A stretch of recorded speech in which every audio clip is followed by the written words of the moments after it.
Oi, galera do oitavo ano, tudo bem com vocês? Nós vamos dar continuidade ao nosso assunto sobre sistema cardiovascular. Hoje vamos para a nossa quarta aula online, vamos falar sobre circulação sanguínea.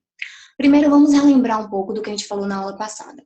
Falamos sobre a principal função do sistema circulatório, né, ou sistema cardiovascular, que é justamente o que? Levar nutrientes e o gás oxigênio para as células do nosso corpo. Falamos dos principais componentes que estão ali compondo o sistema cardiovascular, coração, sangue e vasos sanguíneos. E aí eu falei especificamente sobre as principais características e funções desses componentes. Hoje nós vamos falar sobre a circulação sanguínea, ou seja, como o sangue circula, né, circula dentro do nosso corpo. A circulação sanguínea ela é dividida em circulação pulmonar e circulação sistêmica. A circulação pulmonar é como o sangue vai chegar ao pulmão. E a circulação sistêmica é como esse sangue vai chegar aos tecidos que estão compondo lá o sistema do nosso corpo. Eu coloquei aqui essa imagem à direita. Em lilás representa a circulação pulmonar ou pequena circulação. Em vermelho, a circulação sistêmica ou grande circulação. A circulação pulmonar caracteriza-se, como eu falei, pela circulação até que o sangue chegue aonde? Aos pulmões, tá? Esse sangue que vai chegar ao pulmão, ele vai ser rico em gás carbônico. Mas esse gás carbônico veio da onde? Esse gás carbônico é proveniente da respiração celular que ocorre dentro das células. Então, esse CO2, esse gás carbônico, esse dióxido de carbono, tá? Tudo a mesma coisa. Passa para os capilares, das células para os capilares. Os capilares vão se engrossando, vão chegar nas veias, veias cavas. E essas veias cavas que vão levar sangue rico em gás carbônico para o átrio direito do coração. O átrio direito, esse sangue passa para o ventrículo direito e sai do coração através da artéria pulmonar e chega até o pulmão. Lá no pulmão vai ocorrer as trocas gasosas, mais especificamente nos alvéolos pulmonares, onde esse sangue que era rico em gás carbônico passa a ser rico em que gás? Oxigênio. E esse oxigênio é um gás proveniente da inspiração. Então, os alvéolos estão com grande quantidade do gás oxigênio, passa para os capilares o oxigênio e recebe do sangue o gás carbônico. Do pulmão vai sair o quê? A veia pulmonar. A veia pulmonar, então, agora leva um sangue rico em oxigênio, chega até o átrio esquerdo, passa para o ventrículo direito, e esse sangue rico em oxigênio sai do coração através da artéria aorta, que é a maior artéria e que leva uma maior quantidade de sangue, e precisa mesmo, porque esse sangue vai irrigar todos os tecidos do nosso corpo, todos os outros sistemas do nosso corpo. E é por isso que a gente chama de circulação sistêmica ou grande circulação. Então, chega a todas as nossas células do corpo, ó, com exceção do pulmão, que já teve a circulação pulmonar, e aí, ó, ocorre tudo novamente, voltando, iniciando assim a circulação pulmonar, para que esse sangue agora rico em gás carbônico chegue ao pulmão. Então, percebam que a circulação sanguínea, o sangue circula no nosso corpo de uma maneira unidirecional, e ele pode ser dividido em circulação pulmonar ou circulação sistêmica. Eu trouxe aqui também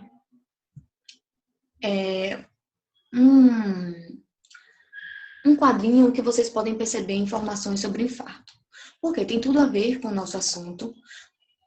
Todo mundo já ouviu falar em infarto, certo? Já conhece alguém, provavelmente, que infartou.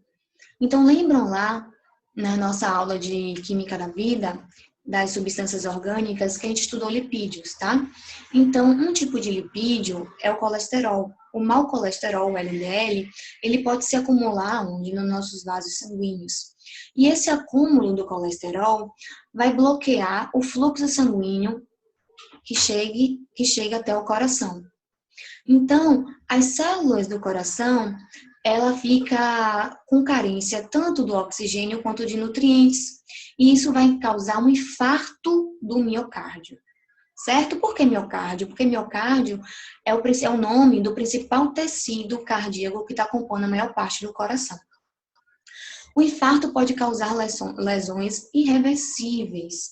E a causa desse infarto pode ser uma má alimentação, então alimentação muito rica em gordura, o próprio tabagismo, sedentarismo, estresse e até uma própria característica, uma herança genética.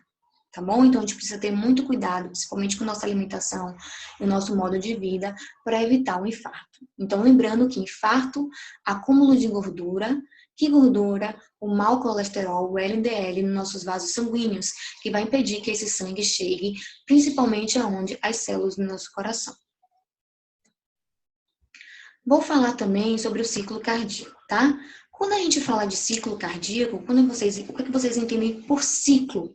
Ciclo é algo que tem um início e que para completar o ciclo precisa voltar para o mesmo ponto do início. Ciclo cardíaco. Então, coração. É o ciclo que o coração faz, ou seja, os batimentos do coração. Do início, um ciclo completo do batimento do coração. Esse batimento do coração, ele pode ser observado através de pulsações. Então, se a gente coloca o nosso dedo aqui, ó, no pescoço, a gente percebe a pulsação do sangue que é proveniente pelos batimentos do coração. São provenientes, né? Quando a gente coloca a nossa mão também no pulso, a gente percebe uma pulsação. É a pulsação do sangue, é o sangue correndo por conta desses batimentos do coração. O batimento do coração, ele é dividido em duas etapas, em sístole e diástole. Sístole, contração, diástole, relaxamento. Eu quero que vocês entendam que esses movimentos aqui, eles são contrários. E enquanto os átrios, que são as câmaras superiores do coração, estiverem em sístole, ou seja, se contraírem, o que vai acontecer com os ventrículos, que são as câmaras abaixo do coração, vão relaxar, vão se abrir. Então, contração é você ejetar sangue, os músculos vão contrair para o sangue, ó, ser ejetado. Relaxamento, os músculos vão relaxar para que essa câmara receba o sangue. Aí vocês podem me perguntar, poxa, Pro, e qual é o gatilho, né? Qual é o início do batimento do coração? O coração, o batimento, é tanto controlado pelo sistema nervoso, não é à toa que nosso coração pode acelerar, aumentar a frequência cardíaca de batimento ou diminuir, dependendo de algumas emoções, por exemplo, de algumas sensações que sentimos. Como também existe aqui no átrio direito uma estrutura chamada de nodo sinoatrial, que é um conjunto de células que emitem impulsos elétricos para que ocorra o comando desse batimento do coração. Vocês já devem ter visto em algum filme, quando uma pessoa está na mesa de cirurgia, aí o médico vai, tira o coração, coloca numa bandeja e o coração continua batendo. Como assim o coração continua batendo? Tirou o coração do corpo da pessoa e se continua batendo? Por quê? Porque o coração, o batimento dele não é influenciado somente pelo sistema nervoso, como eu falei, e também, mas sim, por esse conjunto de células chamado de sinoatrial. Então, esse conjunto de células fazem com que elas emitam impulsos nervosos para dar início aos batimentos cardíacos. Então, esse nódo sinoatrial aqui faz com que ocorra de maneira simultânea a contração dos átrios, tanto o átrio direito quanto o átrio esquerdo. Quando os átrios estão contraindo, ou seja, quando eles estão em sístole, é necessário que os ventrículos estejam em diástole. Então, quando os átrios contraem, eles ejetam sangue. Quando eles ejetam sangue, as válvulas atrioventriculares precisam estar abertas para que o sangue passe dos átrios para os ventrículos.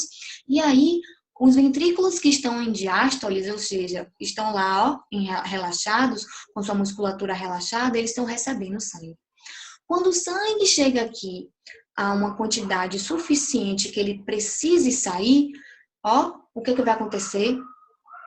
As válvulas atrioventriculares vão se fechar, porque o sangue não pode voltar, não pode ter um refluxo sanguíneo, uma volta do sangue, a circulação sanguínea é unidirecional, e aí as válvulas semilunares precisam estar abertas para que o sangue dos ventrículos passe para as artérias, tanto a artéria pulmonar quanto a artéria aorta. E aí, o que acontece com os ventrículos? Para que esse sangue possa sair do coração, o ventrículo agora, ó, entra em sístole, em contração, e ejeta o sangue. Se os ventrículos agora estão em sístole, os átrios precisam estar o quê? Em diástole, tá? Então, quando os ventrículos estão em sístole, que vão, ó, ejetar sangue para as artérias, a artéria pulmonar e a artéria aorta, o que vai estar acontecendo? Os átrios estão relaxados. Quando os átrios estão relaxados, eles vão estar o quê? Recebendo sangue, recebendo sangue. Quando né, acontece uma pressão suficiente, ou seja, os átrios já estão cheios o suficiente para que esse sangue passe dos átrios para o ventrículo, aí ocorre o quê? A sístole atrial. E isso, gente, é o ciclo cardíaco. Perceba que eu comecei falando do ciclo cardíaco, o início do batimento, em sístole atrial e terminei falando de sístole atrial.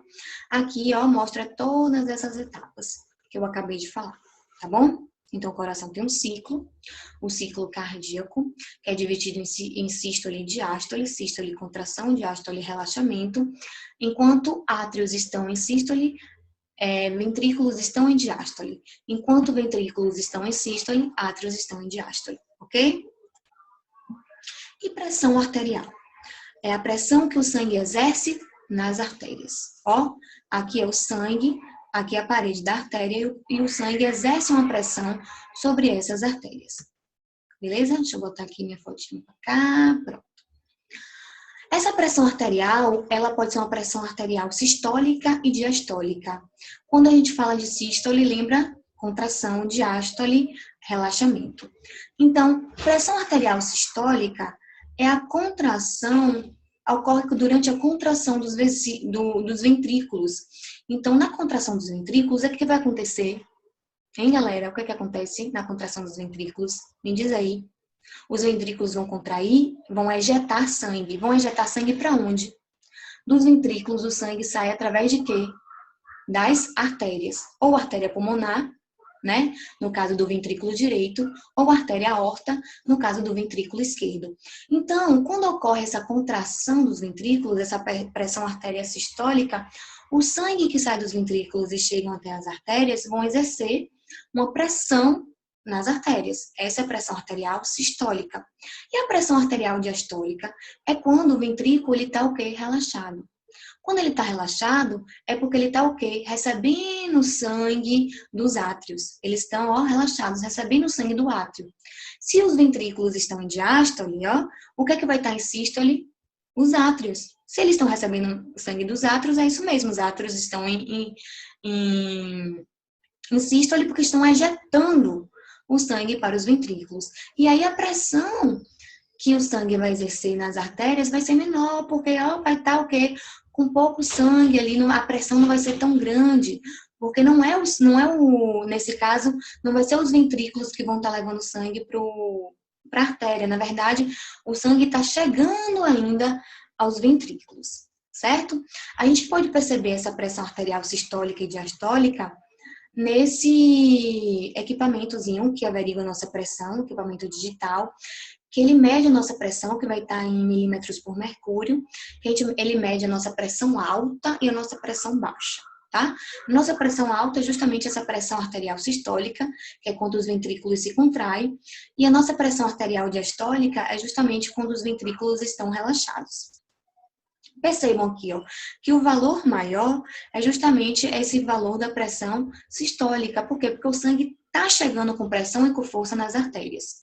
E essa pressão menor é a pressão arterial diastólica. Por quê? Porque o sangue, na verdade, está chegando no ventrículo e não está indo com pressão para as artérias. Depois, só quando os ventrículos, ó, contraírem, é que o sangue vai chegar com pressão nas artérias. Nessa situação, a gente percebe que a pressão da pessoa está dando 118 milímetros de mercúrio por 82. É como se a gente costuma dizer, a gente não diz 118 por 82, a gente fala o quê? 18 por 8. Então, a pressão está 18 por 8, tá? Então, é dessa maneira que a gente averigua a pressão de uma pessoa. Então, vocês já sabem agora que quando a gente fala de alta pressão, é a pressão arterial sistólica, quando os ventrículos, ó, contraem e ejetam sangue para as artérias. E a menor pressão é a pressão arterial diastólica, quando os ventrículos estão relaxados e, por isso, consequentemente, tem uma menor pressão de sangue dentro das artérias. Tá, gente? Eu queria falar isso com vocês. Tem exercício no Google Drive, tem exercício no portal. Até agora, só uma pessoa entrou em contato comigo, que foi na ETS. Eu espero que vocês entrem em contato comigo, tirem suas dúvidas e me falem tudo que vocês quiserem, tudo que vocês não estiverem entendendo. Eu preciso de um feedback de vocês, tá? Fico no aguardo. Um beijo, um abraço e até nossa próxima aula.